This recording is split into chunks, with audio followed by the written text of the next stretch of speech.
Hi, I'm Parker Allen. It's todayinlighting.com, Thursday, 10 July.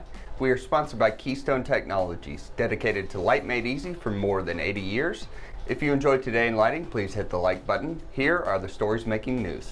NEMRA launches Built Local, backed by NEMRA, to spotlight U.S.-based manufacturers investing in domestic production, job creation, and innovation.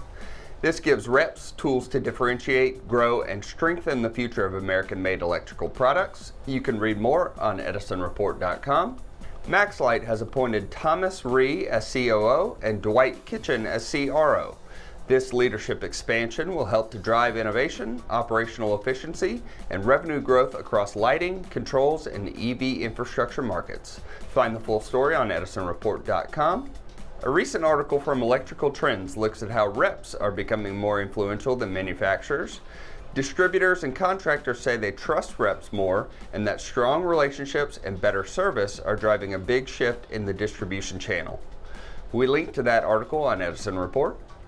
Circular Lighting Live 2025 has announced its first speakers, revealing a great lineup of experts in sustainable lighting, design, and policy.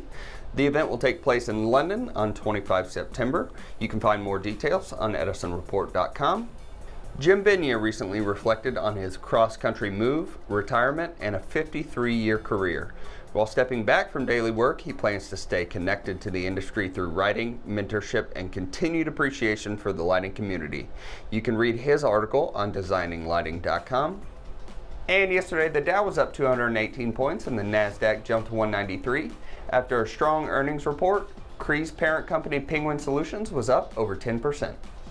That's it. Go light up the world, have a great day, and pray for peace.